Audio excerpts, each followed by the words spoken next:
Hello everybody, this is Ngozi And I'm Nnena. and welcome back to our channel, Ejima. So today we're going to talk about something I've always heard about, but we're talking about it more in the context of Africa because we'll go into details later. But basically today we're talking about the brain drain in Africa, or what I say, the brain drain from Africa.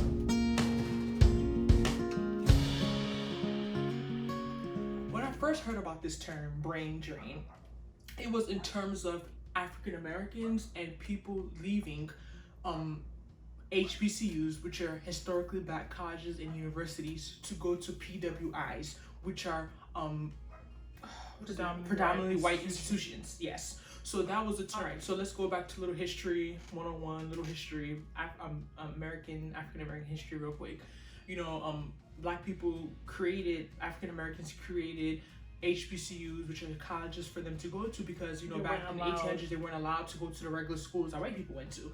So it became a point when integration happened, just like the 70s, like late 60s, basically the 70s, where now black people were allowed to go to most PWI. Like before, I think once in a while they would go like to the UPenn, what are those schools called? The Ivy League schools. I'm talking about in terms of just like regular schools. They would go to black schools that they were accepted to and where they were treated better. So now when they were able to go to these schools, let's say starting in the 70s, a lot of people were leaving these black schools and now going to these predominantly white institutions, the regular the white schools. So that affected them. Even up to this day, besides like a few HBCUs that we hear of that are still very, very prestigious, like Howard, Morehouse, Spelman. A lot of you'd be surprised at how many HBCUs you don't even hear about, because the academics of these schools are so bad. A lot of the average GPA is like a 2.0, 2.2, and a lot of people have argued that this stems from the brain drain. That if all black people would have stayed at HBCUs, that they would be more competitive, and we wouldn't have needed to go to regular schools, and we'd be able to help each other, look out for each other, and progress. But the argument comes down to the whole separate but equal. The main reason why integration even happened, because these black schools, but they weren't given the same funding as the white predominantly white institutions. They weren't given the same funding. They didn't have the same access to equipment, research, all these things. So a lot of people felt as if to get a better opportunity, to be better trained, to be a better student, to be more knowledgeable, they felt the pressure to go to the white schools because they were better. So this is this is a parallel to the brain drain in Africa, because we talked about, we talked about Africa a lot recently in our channel. Africa, is a continent, yes, but we talk about it broad because we don't want to just keep bringing up specific countries. But in this example, I'm going to talk specifically about a business owner, a Nigerian business owner that we met this year, and at Harvard's annual business conference. And he spoke about having a company and having so many good employees. I can't remember what his company is. If it comes to my head, or we'll put it down here somewhere. And the competition he feels with competing with the West. Basically, he had some type of, I believe it's a tech company, and a lot of his employees end up leaving. It's the bank. Yeah, I think it was the bank. A lot of his really good employees end up leaving because they get offers that they cannot turn down. Basically, offers from Canadian companies that are offering them competitive salaries and visas, working papers, and visas for their entire family. So let's be real. Anyone watch this video who has any type of African heritage, we know what's going on. A lot of people feel as if the only way to do well is to get out of Africa.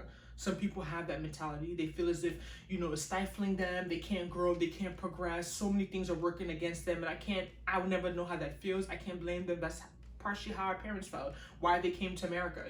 They felt as if they didn't have the same opportunities back in their country. So people feel that pressure, not necessarily even pressure, but like if you give the option of, okay, stay in your country, get paid, let's say 10% of the salary, and be living through certain living conditions, versus you going to a Western country, getting paid times 10, getting working papers, getting an apartment, being able to take your family to another country. A lot of people feel as if that's like a no-brainer. I'm running with them working papers. I'm running to that Western country, whether it be America, Britain, Canada. This particular instance, he spoke about Canada specifically, but to some people, that's not even like a question. Like, I'm running as fast as I can to the outside of my African country.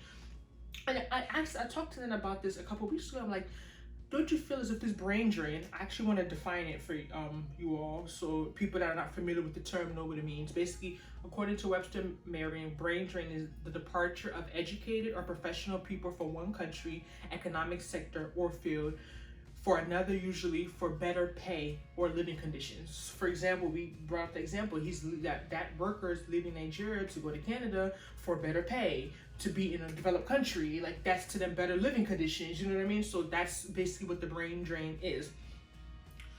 I think sometimes we don't even think of, because there's so many issues that when we talk about Africa as a whole, that I think a lot of people don't understand how this brain drain is actually impacting Africa. Because a lot of times people use it like as pride. Like there was like something going around in WhatsApp. Fareed Sakari is a very popular guy on CNN. He has a show on CNN, usually goes on Sundays, and he talked about how Nigerian-Americans, 54% of them have a bachelor's degree in America, compared to only 36% of Americans who have a bachelor's degree in America. Then brought up other Asian countries, and basically Nigerians were the highest bachelor degree holding ethnicity in America. So I feel like a lot of people use this as a pride. Like, you know, he was talking about like how after Trump had made that ban to a couple of countries in Africa, and he included Nigeria, to basically saying, why would he ban Nigeria when the Nigerians here are quote unquote doing well, or the English speaking, because he wanted highly skilled workers who know English, you know? And okay, if you want to make that argument, which is still has issues with nuance or whatever, okay, but Nigeria's an English speaking country, so then why are you banning them? Talking about terrorism, what terrorism, you know what I mean? So he was basically used as a defense as to why his ban didn't make sense for him to include Nigeria. But in terms of using it as a defense, when people bring up this whole, like, you know, Africans doing well or being successful or going to medical school, lawyers, doctors, having all these degrees and being in America, sometimes I sit down and I wonder, if these same people were in their country, wouldn't the country be better? I never thought of it like that. If you have these same medical doctors, these same lawyers, these same pharmacists, these same entrepreneurs, these same teachers, these same any field, because every field is necessary to build an economy. What I'm saying is that I don't think it's necessarily true, because a lot of these people that we're talking about, 54%, blah blah blah, talking about these numbers, bachelors, a lot of them were trained in the diaspora. They didn't come with degrees, a lot of them. A lot of them came here and went to school, came here and became doctors, came here and became lawyers. So you don't know what they would be if they didn't come. Exactly, you don't know what they would be if they were still where they were at.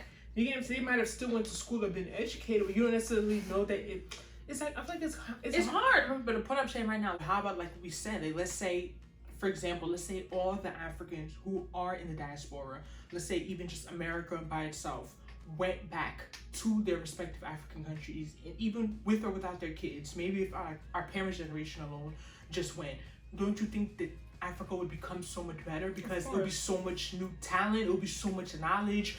There's educators, there's teachers, educators are teachers, there's educators, there's doctors, lawyers, nurses, pharmacists. But the question becomes, do they want to go and do volunteer work, or do they actually want to get paid? That's the reality of the situation, because if people, the number thing that's holding a lot of people back, they keep thinking of their salaries in dollars, in euros, and whatever, in pounds. You know what I mean? So once you start doing that conversion, and you convert how much you may make in another country, you start getting discouraged. Remember, the cost of living may be cheaper where you're living. You know what I mean? Other things may be cheaper. So it might balance out. But ultimately, it's very hard to leave, like you said, people going to other countries for better opportunities. Harder to leave that place and go back as well. So you have to use a certain life. Yeah, you have to set yourself up. Like we said, business is not for everyone, entrepreneurs not for anyone. So I'm talking about the class of people who want a real job. They want to go back and get white collar job. They want to get paid every 2 weeks, every month, but they want a decent salary. How do we work with that? How do we deal with that? Especially you talk about people that are older than the 60s. People, they're capped in their salaries. They're making high salaries. If anything, it's easier for maybe me in my 20s who's only been in my career for a few years to go back, because I haven't even reached that point in my career. You get what I'm saying? Be telling people to leave all of that. It's not impossible, but it becomes the reality of they need an incentive. They can't be like you said, to do maybe volunteer give them a work house, and get paid pennies. maybe give them free land or something. I don't know, but it has to make sense. It has to make sense. How about you? Have you ever considered going to live in Africa? Of course, I would do it. Especially I'm young now, I'm single, I'm not married, I don't have kids. I would do it. Just like I said, is that I'm not going there with the thought immediately once I land to open a business. Yeah, I definitely understand where you're coming from. I definitely wouldn't want to go to another country and just rely on the business, not necessarily just Africa, but and just be relying on a business that I haven't even established yet. Like, I need to have like a legit job that I know I have a salary to rely on before I move anywhere. But I mean, I'm definitely open to it as well. But yeah, I am. It's just like particular countries, not every country, not even every country in Europe I don't want to go to. It's very specific, not very, but like specific countries. But let us know how you feel about this topic, the brain drain in regards to Africa. You see your friend today is leaving, next day another friend is leaving. You know, can you really blame them? A lot of people are looking for the better opportunity, how they're going to help their family, even back home, their future families themselves. They want better for themselves, you know, and I can't blame them. I can't call them selfish. It's not fair, because if the country's not worried about them, the government's not worried about them, they need to worry about themselves, you know. But at the same time, it does have long-lasting impacts on the economy, on their country. But let us know how you feel about it. Don't forget to like, subscribe, and share, and we'll talk to you later. Bye.